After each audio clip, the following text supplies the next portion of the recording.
Okay, so we're recording.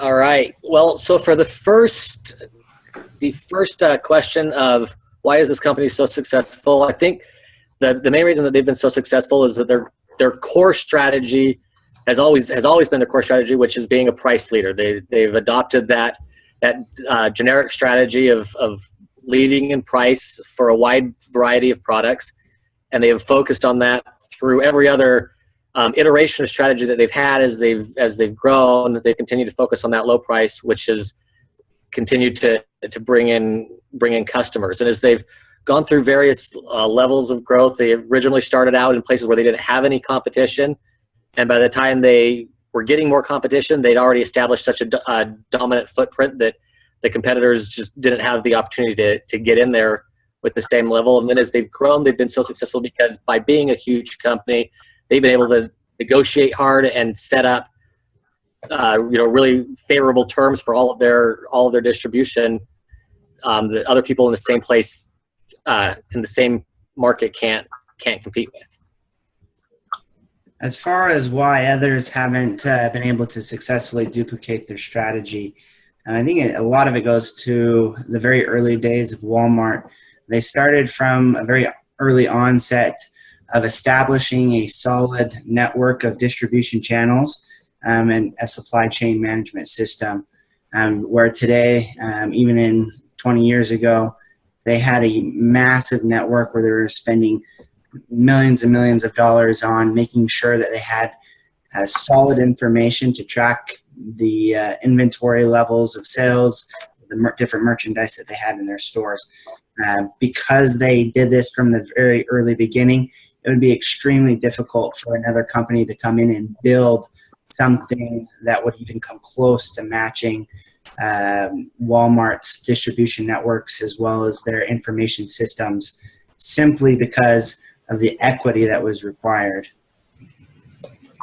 So in terms of the threats that they face, just as we spoke about the strengths of their core values, the biggest threat is that they would deviate from those core values. If they start moving away from being the everyday low price leader, if they start to break away from, or even if they lose market value in the sense that they are a current one-stop shop for all things and every aspect of your life, then they will face serious business repercussions. And that could come from planning or executing international expansion. It could come from poor responses to social accusations and lawsuits, and that could also come from not keeping up with technological advances such as e-commerce or other services provided by other large corporations.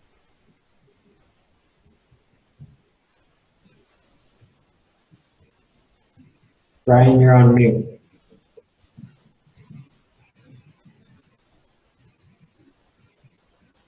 Brian, you're on mute. Sorry about that. So is their advantage sustainable?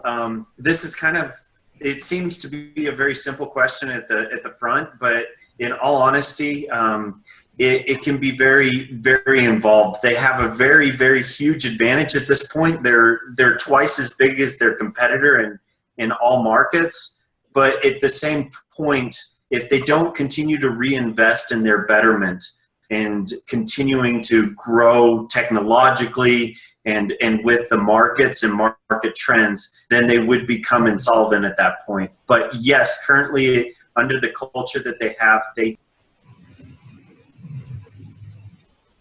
You're on mute again. I apologize. My computer is acting up. Yes, at this point, they do have an advantage that's sustainable. Okay, for the fifth question, what recommendations do we have for Walmart's present-day growth? Walmart is all about value to the consumer, and so I think that expansion into online and bringing themselves up to speed on par with Amazon would be key to future growth, as well as any acquisition that complements their current offerings.